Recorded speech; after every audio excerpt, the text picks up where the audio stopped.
The crumbling watchtower stood like a jagged tooth against the bruised twilight sky, a monument to forgotten wars and forgotten promises. To anyone else, the salt-eaten stone and skeletal roof were a liability, a ruin to be demolished. But for Elena, her young son, Leo, and a stoic German shepherd named Kai, it was their last resort, an inheritance of decay. To them, it was worthless. But Kai knew better.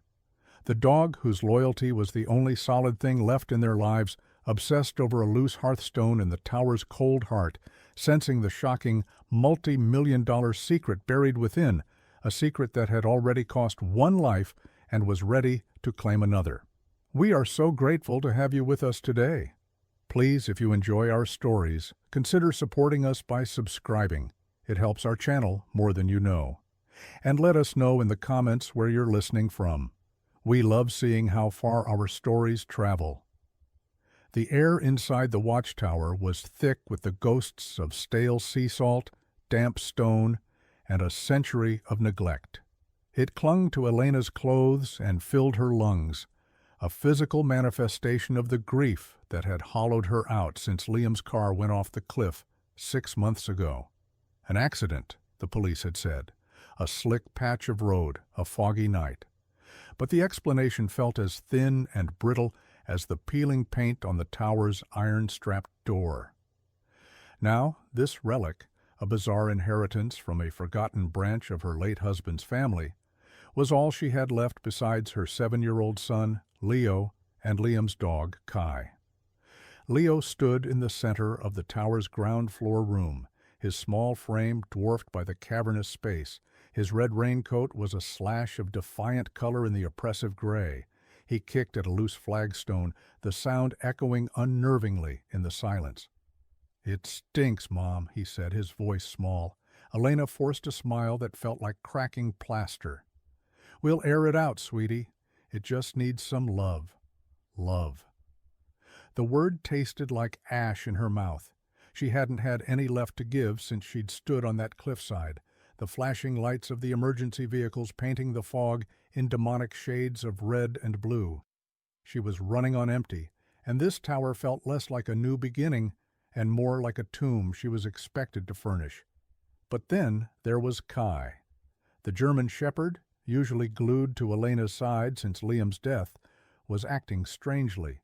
He wasn't sniffing at the dusty corners or chasing the scuttling sounds in the walls. Instead, he was utterly focused on the massive stone fireplace that dominated one wall. He whined, a low, guttural sound of intense concentration, his nose pressed against the soot-blackened stones of the hearth. He pawed at one specific, jagged rock near the base, then looked back at Elena, his intelligent brown eyes conveying a desperate urgency. "What is it, boy?" Elena murmured, her voice weary. "There's nothing there but spiders." Kai whined again, louder this time, and nudged the stone with his nose, a sharp, insistent rap. He refused to be ignored. This had been his ritual for the past 3 days, ever since they'd first arrived with their boxes and broken hopes. While Elena and Leo slept in a rented trailer parked outside, Kai had spent the nights inside the tower, and every morning she'd find him in the exact same spot, fixated on that single stone. It was an obsession, and it was starting to feel less like a canine quirk and more like a message he was struggling to deliver. Exhaustion warred with a flicker of curiosity. For months, Elena had been adrift in a fog of sorrow, doing the bare minimum to keep herself and Leo afloat. She'd lost her job as an architectural consultant, unable to focus on blueprints and load-bearing walls when the very foundation of her own life had been pulverized. Moving here, to this remote stretch of coastline, had been an act of desperation, a flight from the sympathetic whispers and the constant reminders of a life that was no longer hers. She sighed, the sound swallowed by the tower's oppressive silence. "Okay, Kai. Okay. Let's see what you're so worked up about." She knelt on the dusty floor, the cold of the stone seeping through the knees of her jeans.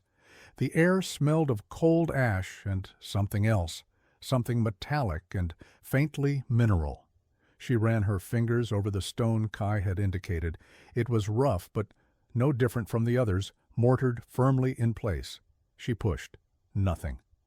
Kai let out a frustrated bark and nudged her hand with his wet nose, then pointedly looked down at a rusty iron poker lying beside the hearth.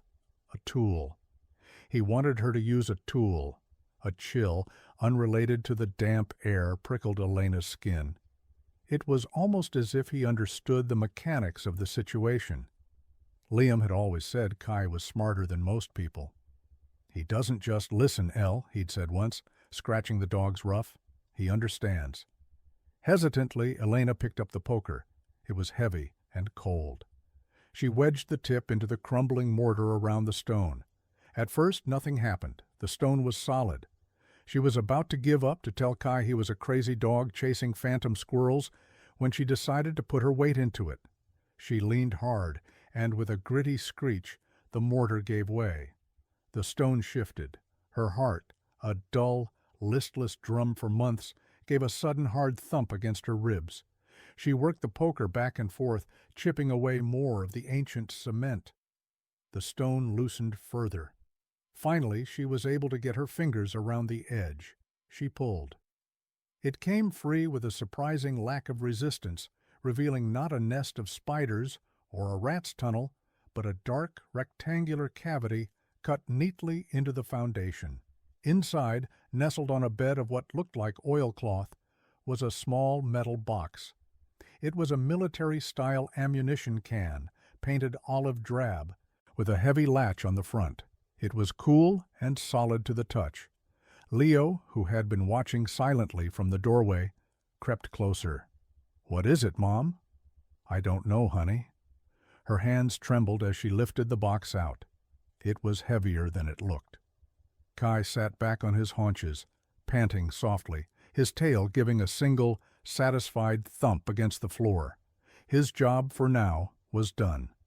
Elena fumbled with the latch. It was stiff, sealed by time and humidity. She used the tip of the poker to pry it up. It sprang open with a loud metallic clang that made Leo jump. With a deep breath that did little to calm her racing heart, Elena lifted the lid. There wasn't much inside. No gold, no jewels. On top was a single folded piece of paper, yellowed and stiff. Beneath it lay a strange, antique-looking key made of brass and intricately cut, and under that, a small, leather-bound notebook. Elena picked up the folded paper. The handwriting was instantly, painfully familiar. Liam's sharp, decisive scrawl, the same script that had filled birthday cards and love notes and grocery lists. Her throat closed. She unfolded the paper. The message was short, just a few lines. "Elle, if you're reading this, it means I was right, and it means they got me. The police report is a lie. It wasn't an accident. I hid everything. The answer is in the watch. Trust Kai. He knows the way. I love you more than words. Tell Leo his dad was a hero." Liam. The world tilted. The air in the tower, already thin and cold, seemed to vanish completely. Elena read the note again, and then a third time, the words blurring through a sudden hot film of tears. A lie. They got me. The phrases hammered against the wall of her grief, shattering the fragile peace she had tried to build over Liam's memory. He hadn't been the victim of a tragic accident. He had been silenced, and he had known it was coming. She looked from the note in her shaking hand to the stoic German shepherd sitting patiently by her side. Trust Kai. He knows the way. Liam had planned this. He had left a trail, a series of breadcrumbs leading from beyond the grave, and the first clue had been delivered by his faithful, four-legged partner. A new feeling began to burn through the cold fog of her sorrow. It was hot and sharp and felt terrifyingly like anger, like purpose. The men who had taken her husband, who had stolen Leo's father, believed they had gotten away with it. They had buried their secret, and they had buried Liam. But they had made one critical mistake. They had forgotten about the old watchtower, and they hadn't counted on the unwavering loyalty of a very, very good dog. Elena looked around the decaying stone room. no longer seeing a tomb, but a fortress. It wasn't an inheritance of decay, it was an inheritance of truth, and she would tear it apart, stone by stone, if that's what it took to find it. The note felt like a live wire in her hand. Every assumption she had built her fragile new reality upon was a lie. The grief counseling, the well-meaning friends who told her he's in a better place, the quiet resignation she had been forcing on herself like a bitter medicine, all of it was predicated on a fiction. Liam hadn't just died, he had been taken from her. The distinction was a chasm, and on the other side of it, Elena felt herself changing. The passive, grieving widow was being burned away, leaving behind something harder, something more focused. "Mom, are you okay?" Leo's voice was a small anchor in the swirling chaos of her thoughts. He had crept closer and was staring at the box, his eyes wide with a mixture of fear and excitement. Elena quickly folded the note and tucked it into her pocket, shielding her son from its raw, terrifying message. "I'm okay, sweetie. Dad left us a surprise, a kind of treasure hunt." The lie felt slick and easy, a mother's instinct to protect her child from the monsters she now knew were real. She picked up the brass key. It was heavy, ornate, the kind of key that belonged to a roll-top desk in a dusty study or a sea captain's chest. "The answer is in the watch," Liam had written. The watchtower. Of course. It wasn't just a place, it was the puzzle box. The next 2 days were a blur of frantic activity. Elena, fueled by a sleepless, caffeine-driven energy she hadn't felt in months, began to attack the tower. She wasn't restoring it, she was searching it. Every loose floorboard, every hollow-sounding patch of plaster, every piece of forgotten furniture was scrutinized. She was an archaeologist of her own husband's secrets. The ground floor where they found the box yielded nothing else. It was mostly an empty shell. The second floor was a small, partitioned living space, likely for the men who once manned this post. A rusted bed frame, a collapsed table, and a small wood-burning stove were its only occupants. Nothing. The third floor was the heart of the tower, the observation room. A circle of salt-filmed windows gave a 360-degree view of the churning gray sea and the windswept coastline. In the center of the room, bolted to the floor, was a large, flat-topped wooden desk, clearly built to hold maps and charts. A deep semicircular gouge was carved into its surface, the ghost of a mounted telescope or signal lamp, and on the front of the desk, just below the main surface, was a single, small drawer with a brass keyhole that seemed to match the key in her hand. Her breath caught. She slid the key into the lock. It was a perfect fit.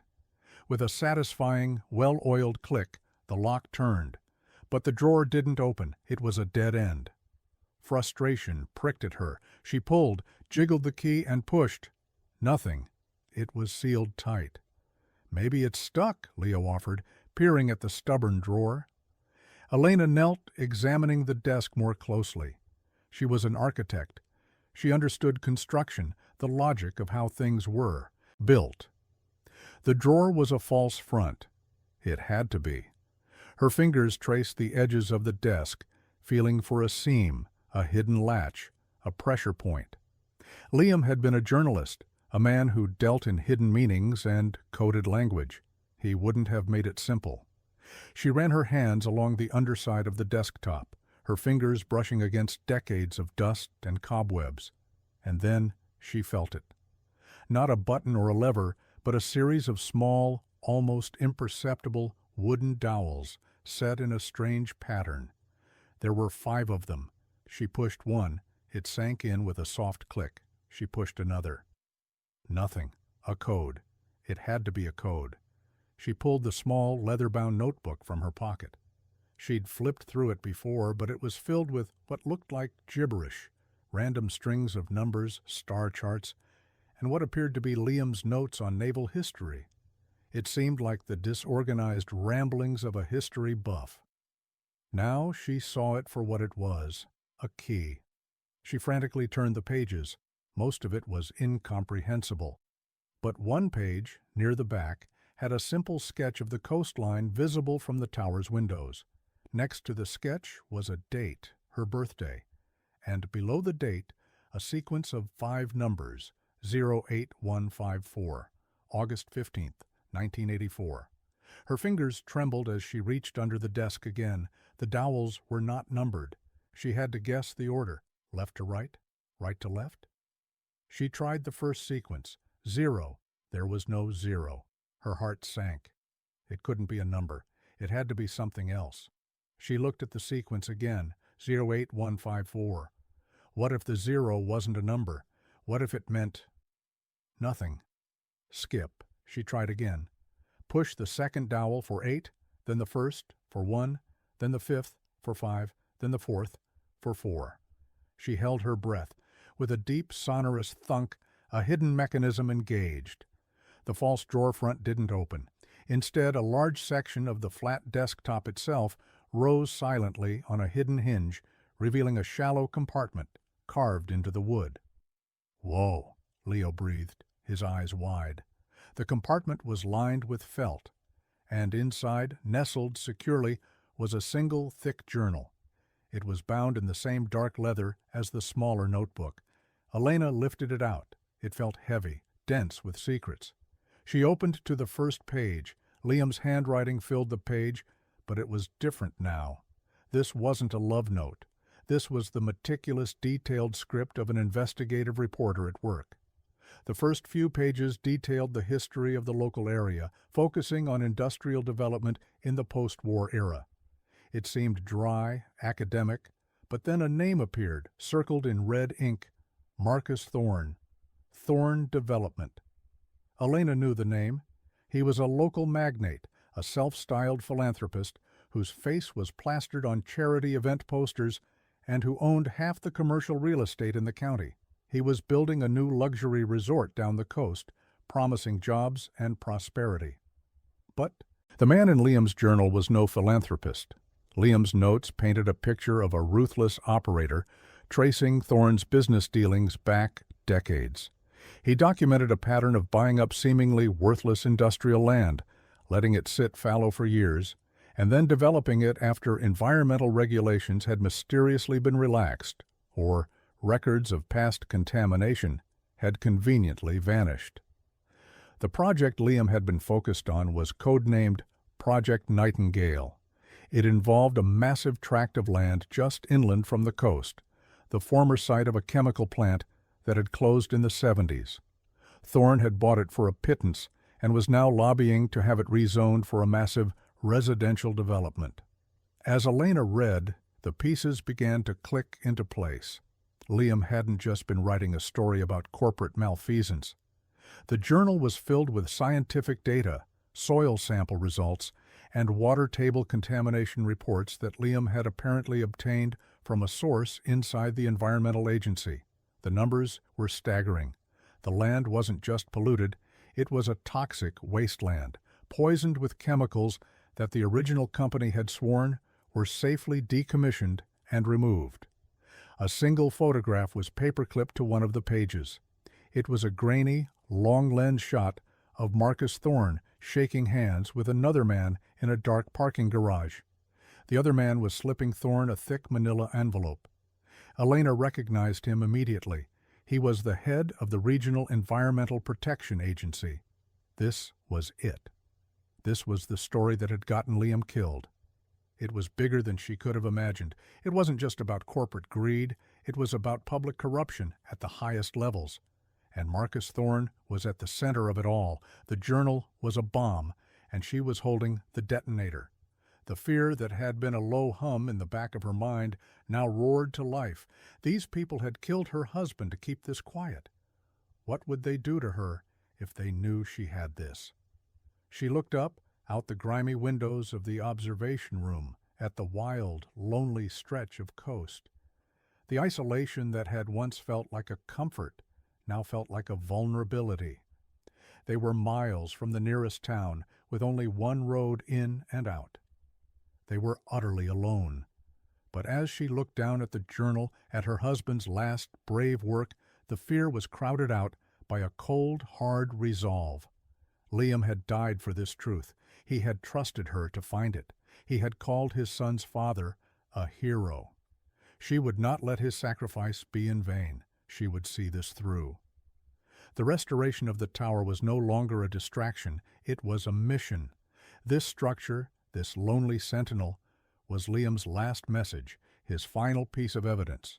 And she would rebuild it, just as she was rebuilding herself, turning it from a ruin of the past into a fortress for the future. The discovery of the journal changed everything. The aimless, grief-fueled clearing of debris became a focused, purposeful act of reclamation. Every swing of a hammer, every pane of glass replaced, every inch of floor sanded was an act of defiance. Elena was not just restoring a building. She was fortifying a stronghold, polishing a piece of evidence, and in the process, rebuilding the shattered architecture of her own life. The work was grueling. The tower, for all its romantic history, was a beast of a project. Decades of salt and wind had taken their toll. Elena, using the last of her and Liam's savings, began to make trips to the small town of Port Blossom, a few miles down the coast. She started at the local library, poring over historical archives and old blueprints of coastal fortifications, learning the tower's secrets from the inside out. It was built in the early 1940s, a solid, concrete and stone monolith designed to withstand a naval bombardment. Good bones, as she used to tell her clients. Her next stop was the town's hardware store, a rambling, old-fashioned place that smelled of sawdust and metal. The owner was a man named Ben, with kind eyes, a gentle smile, and hands calloused from a lifetime of work. He was curious about the crazy lady from the city who bought the old spook tower, as the town gossip apparently had it. "Fixing her up, are you?" he asked, leaning on the counter as he rang up her order of plaster, window putty, and a heavy-duty crowbar. "That's the plan," Elena said, trying to sound more confident than she felt. "It's a big job. Just you and the boy?" "And the dog," Elena added with a small smile. Ben nodded, his gaze lingering on her for a moment. He saw the faint purple smudges of exhaustion under her eyes, the determined set of her jaw. "Well," he said slowly, "if you need a hand with anything heavy, or some advice on mixing old-style mortar, you give me a call. The salt air does funny things to modern concrete." He scribbled a number on the back of her receipt. No charge for advice. It was the first gesture of uncomplicated kindness she'd received in months, and it almost brought her to tears. She thanked him and hurried out, feeling a chink in the armor of her isolation. The days fell into a rhythm. Mornings were for work. Elena, covered in dust and sweat, would tackle a new section of the tower.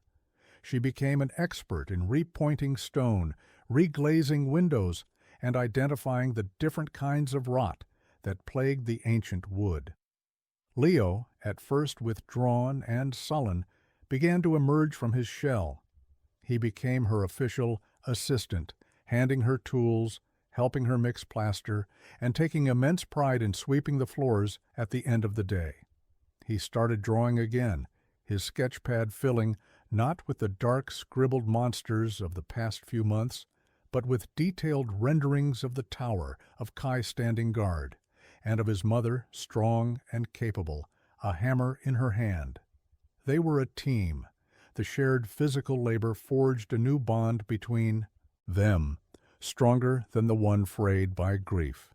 They ate their meals on a makeshift table in the tower's ground floor room, the space now clean and bright, the salty air flowing through newly repaired windows. In the evenings they would sit by a crackling fire in the hearth, the same hearth that had hidden the first clue, and Elena would read to him from old adventure novels she'd found in the town's second-hand bookshop. For the first time since Liam died, their small, broken family felt the stirrings of hope. The tower was no longer a spooky ruin, it was becoming a home. While Elena worked on the physical structure, she spent her nights working on the puzzle, She studied Liam's journal, cross-referencing his coded notes with the historical documents from the library. Project Nightingale was the key. She learned that the nightingale was the state bird, but it was also a term used in espionage for a whistleblower or a secret informant. Liam had a source. She pieced together the timeline. 20 years ago, the chemical plant, owned by a subsidiary of a larger corporation, had a catastrophic failure. A holding tank full of industrial solvents had ruptured, leaking thousands of gallons of toxic waste directly into the ground, perilously close to the aquifer that supplied Port Blossom with its drinking water. The company had paid off a few key officials, including the EPA chief in the photograph, to falsify the cleanup reports and bury the incident. The land was declared safe, and the company dissolved the subsidiary, erasing the paper trail. Now, Marcus Thorne, who had sat on the board of the parent corporation, was poised to cash in. His planned development, Nightingale Estates, was a sick, cynical joke. He was going to build hundreds of family homes on top of a toxic chemical plume. The more Elena uncovered, the more she realized the tower was the perfect place for Liam to have hidden his research. It was isolated, forgotten, and legally invisible, tied up in a complicated probate for decades. No one would ever think to look for anything of value here. One sunny afternoon, as Elena was installing a new, solid oak door she'd painstakingly restored, a sleek black sedan crunched up the gravel track leading to the tower. The car was so out of place in the rugged landscape that it seemed to have materialized from another world. Kai, who had been dozing in a patch of sun, was instantly on his feet, a low, menacing growl rumbling in his chest. A man in a perfectly tailored suit stepped out. He was handsome in a severe corporate way, with silver-streaked hair and a smile that didn't reach his cold, assessing eyes. Elena's stomach tightened. She had only seen him in a grainy photograph, but she knew him instantly. Marcus Thorne. He walked toward her, his expensive leather shoes ill-suited for the uneven ground. He stopped a safe distance from Kai, who had not ceased his low, threatening growl. "That's quite a guard. Dog you have there?" Thorne said, his voice smooth as polished granite. "He's a good judge of character," Elena replied, her hand resting on the dog's head to calm him, though she was glad for the display of aggression. Thorne's smile widened slightly, a predator's baring of teeth. "Elena Connor, I presume. I'm Marcus Thorne. I was so sorry to hear about your husband. Liam was a tenacious reporter." The casual mention of Liam's name from the mouth of the man who was likely responsible for his death sent a jolt of ice through Elena's veins. She stood her ground, her face a neutral mask she had perfected in architectural project meetings. "What do you want, Mr. Thorne?" "Straight to business. I like that," he said. "I'm a developer, Mrs. Connor. I'm working on a project just down the coast, a beautiful, eco-friendly resort that will bring a lot of prosperity to this area. Your property here, this tower, it's the centerpiece. The view from this bluff is unparalleled. Frankly, the structure itself is a teardown, but the land is priceless to me." He paused, letting the implication hang in the air. "I've been in touch with the county registrar. I know what this property is assessed at. I am prepared to offer you 5 times that amount. A cash offer. Enough to set you and your son up for life, anywhere you want to go." It was a staggering sum, a life-altering amount of money. 6 months ago she would have wept with gratitude. She could have left this place, this coast, this country, and all the memories of Liam behind. She could have bought a new life. But now she knew the real price of his offer. It was the price of her silence. The price of Liam's life.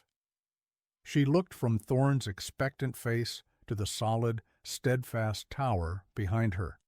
It was more than stone and mortar now. It was a promise. "The property is not for sale," she said, her voice quiet but firm. Thorne's smile faltered for the first time. A flicker of annoyance crossed his features.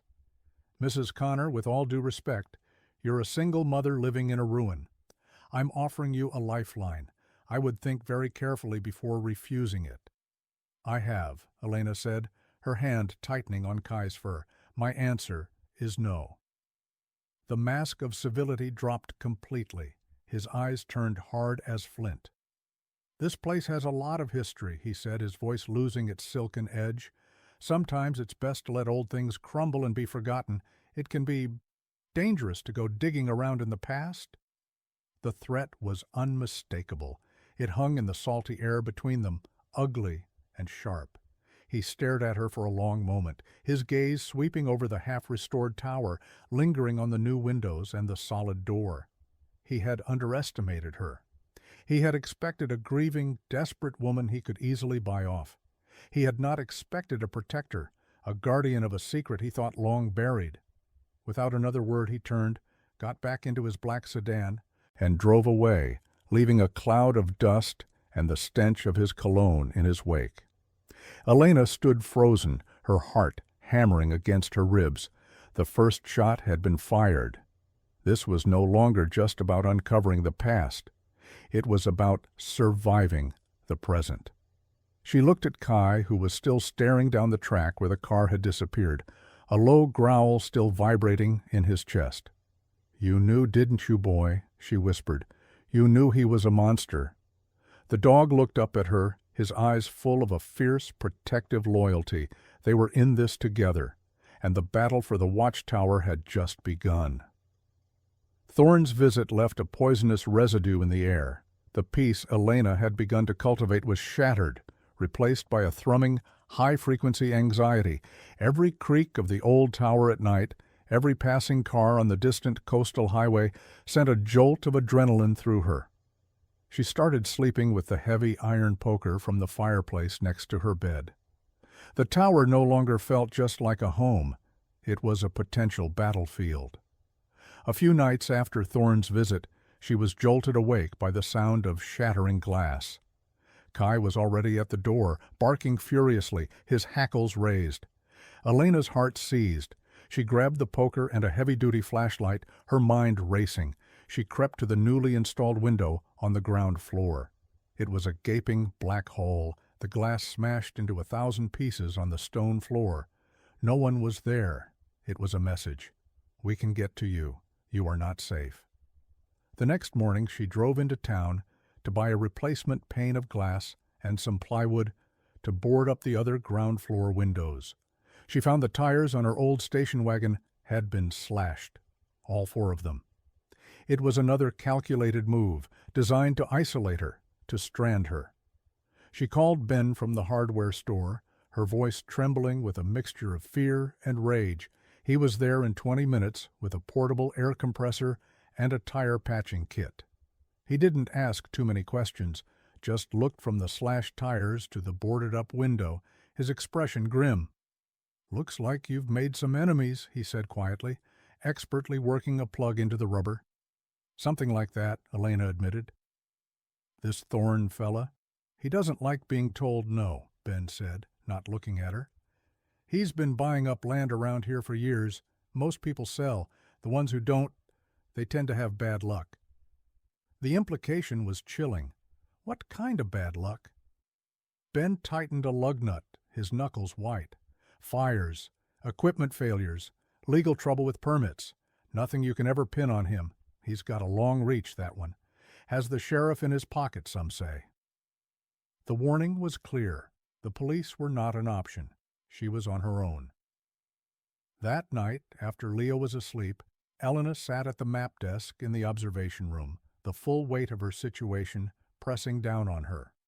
The intimidation was working. She was terrified.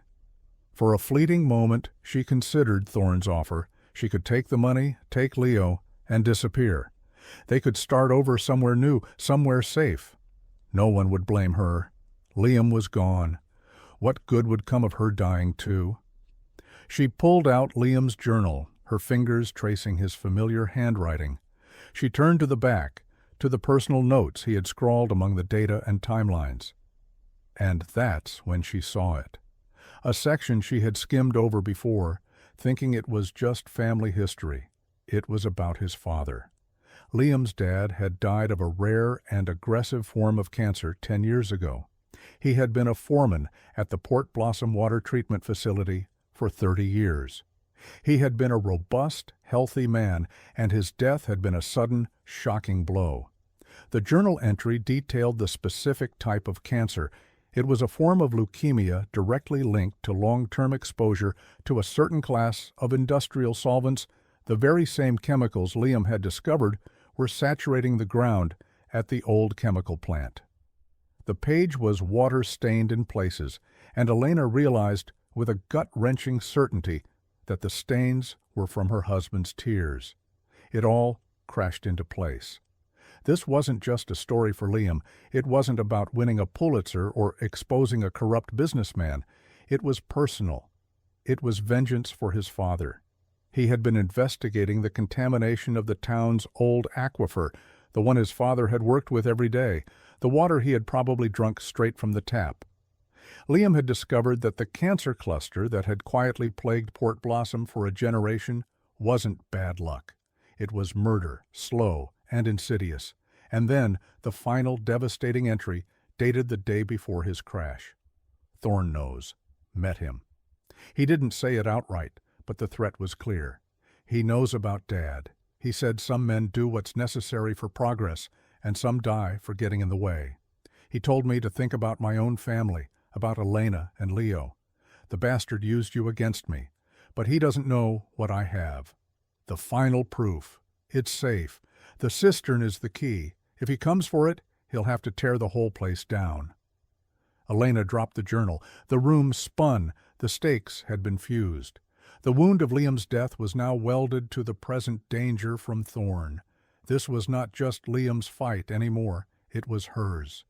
Thorn hadn't just killed a journalist who got too close. He had killed her husband, Leo's father, a man seeking justice for his own father's death. He had destroyed her family, and he was threatening to do it again. The fear didn't vanish, but it was transmuted. It became a cold, hard, diamond-like rage. There would be no more running, no more hiding. Thorn wanted a war. He had one. He thought this tower was a ruin. She would show him it was a fortress. He thought she was a grieving widow. She would show him she was a soldier. She looked at the last line again. The cistern is the key. She raced down the winding stone staircase, her flashlight beam cutting through the darkness of the tower's lower levels. The ground floor, the second floor, and then a heavy oak door she hadn't managed to open yet, leading down into what the blueprints had called the cellar. The crowbar Ben had sold her made short work of the rusted lock. The air that billowed out was cold and smelled of earth and stagnant water. The cellar was little more than a crude, rock-hewn space beneath the tower. In the center of it stood a massive cast-iron water cistern, a relic from a time before the tower was connected to municipal water. It was huge, at least 8 feet tall and 10 feet in diameter, a hulking black cylinder in the gloom. Liam's final piece of evidence, the original falsified environmental reports perhaps, or a signed confession from his source, was in there, or behind it, or under it. And Thorn knew it was here. He wasn't just trying to scare her off the land. He was coming for the proof.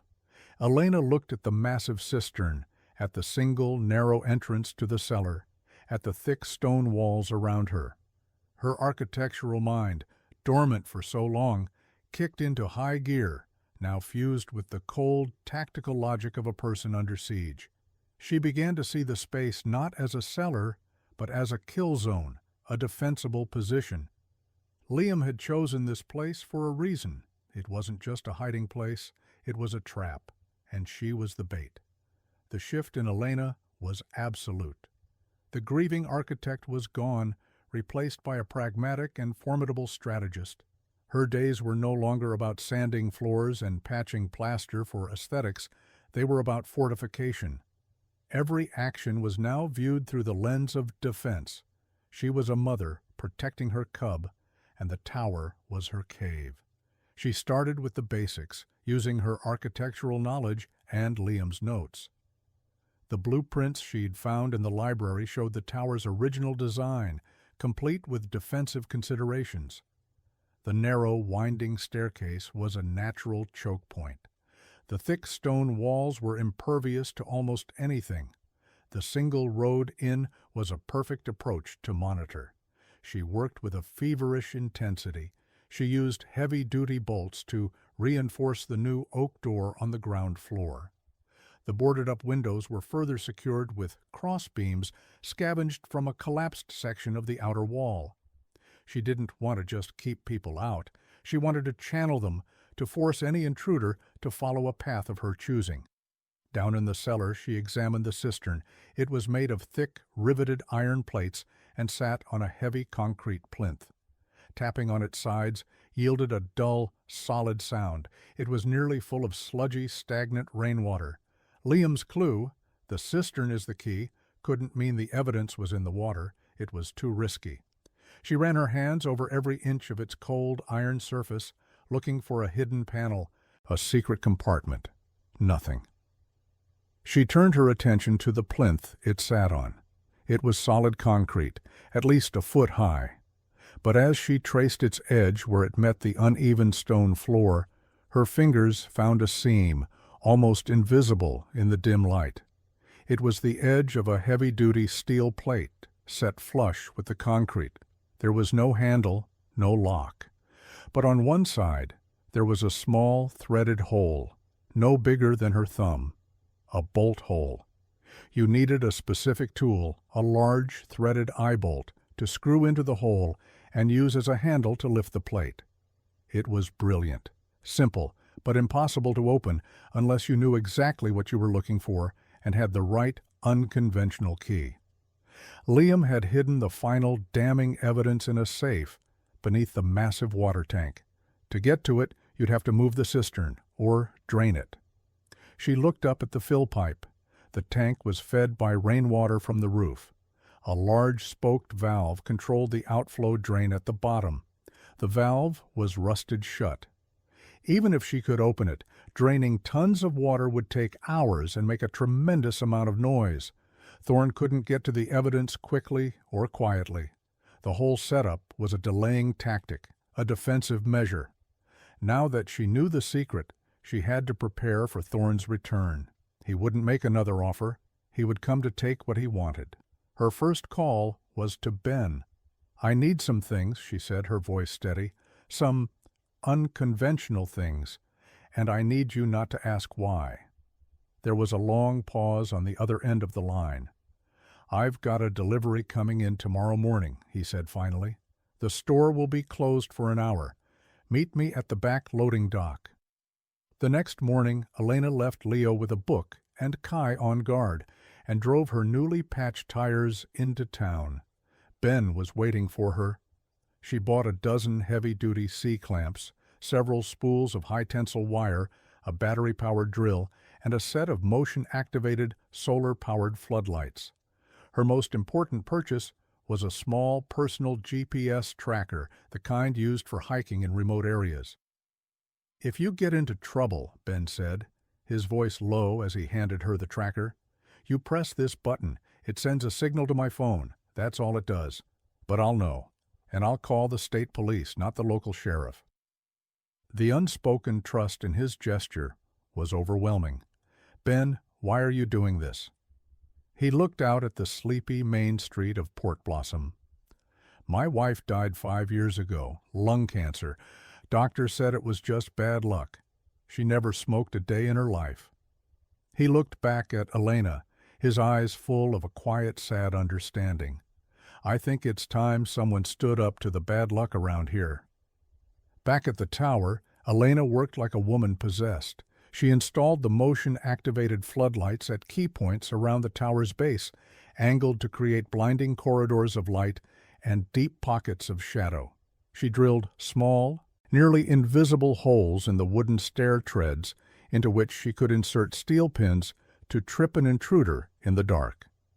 She took the high-tensile wire and the C-clamps and created a series of snares and traps inside the tower, designed not to harm, but to delay and disorient. A wire strung across a doorway would send a stack of empty paint cans crashing to the floor, an improvised alarm. Another, connected to a heavy, sand-filled bucket on the second floor, would create a simple but effective counterweight system to slam a door shut, separating intruders. Her masterpiece was in the cellar. She managed, with a tremendous effort, to turn the cistern's drain valve just enough to create a slow, steady leak, allowing the water level to drop by a few inches. This created a slick, treacherous puddle around the cistern's base. She then positioned one of the motion-activated lights to shine directly at the cellar entrance, ensuring anyone entering would be momentarily blinded, their eyes unable to adjust to the gloom beyond. She was turning the tower into a weapon, using its own unique architecture against any invader. It was a costly choice. The beautiful restoration she had envisioned was being sacrificed for tactical necessity. The smooth, plastered walls were now marred by drilled holes, the clean lines interrupted by wires and clamps. She was destroying her home to save it. As she worked, she talked to Kai, explaining her plan as if he were her second in command. The dog seemed to understand, watching her every move with an unnerving intelligence. He knew a storm was coming. The storm broke on a Tuesday night. It came in from the sea, a furious squall that threw sheets of rain against the windows and howled around the stone corners of the tower. The wind and rain were perfect cover. No one would hear a car approach or the sound of a lock being broken. Elena had put Leo to bed on the third floor, in the observation room, the most secure and defensible part of the tower. She had told him they were playing a game of castle, and that his job was to stay quiet until she came for him. She tucked him into a makeshift bed, surrounded by books and his favorite toys, a small, innocent island in a sea of menace. She sat in the darkness of the second-floor landing, Kai a silent, solid presence at her side. She held the heavy iron poker in her hands, its cold weight a comfort. And she waited. Shortly after midnight, it happened. The first of the solar-powered floodlights flickered on, triggered by movement at the base of the tower. Elena's heart leapt into her throat. Through a small peephole she had drilled in a boarded-up window, she saw them. 3 figures, clad in black rain gear, moving with professional efficiency. One was Thorn. The other 2 were large, imposing men. They weren't here to talk. Kai didn't bark. He let out a low, guttural growl, the sound of a predator sighting its prey. "Easy, boy," Elena whispered, her hand on his back. "Not yet." She watched as one of the men made short work of her newly reinforced door lock with a portable grinder. The sound was a high-pitched scream that was quickly swallowed by the wind. They were inside. The moment the door opened, they triggered the first tripwire. A cascade of empty metal paint cans crashed down from the top of the doorframe, a deafening clatter that echoed through the stone structure. It was the alarm, and it had worked. The men froze, startled, their flashlight beams cutting wildly through the darkness. "It's nothing," Thorn snapped, his voice tight with annoyance. "She's just a scared woman. Find her." Elena was already moving. She retreated up the winding staircase as the men began to sweep the ground floor. She reached the first landing and, with a trembling hand, inserted a steel pin into the pre-drilled hole in the stair above. One of Thorn's men, moving too quickly, took the stairs 2 at a time. His foot hit the pin, and he went down hard with a grunt of pain and surprise, his flashlight skittering into a corner. "She's booby-trapped the place," he yelled. The delay was all Elena needed. She raced up to the second floor. The second man was close behind. As he reached the top of the stairs, Elena released the rope holding the sand-filled bucket. The counterweight did its job. A heavy interior door she had rigged slammed shut with the force of a battering ram, separating the second man from his partner and Thorn. The heavy bolt she'd installed on her side slid home with a satisfying thud. 1 man down, 1 separated. She could hear Thorn shouting orders, his composure cracking. She didn't wait to hear more. She continued her retreat, up to the third floor, to Leo. She burst into the observation room. "Time to go, sweetie. Next part of the game." She had planned for this. A heavy rope, anchored to the central map desk, was coiled and ready. She threw it out of a window on the side of the tower opposite the main entrance. The storm was a raging beast, but a small, protected ledge was just 10 feet below. It wasn't much, but it was an escape route. She strapped Leo into a climbing harness she had bought from Ben, her fingers surprisingly steady. "You're going to be like a spider, okay? I'll lower you down. You just have to hold on tight." Leo, his eyes wide with fear but his face resolute, nodded. He trusted her. The sounds from below were getting louder. The man had broken through the door. They were coming. Elena lowered,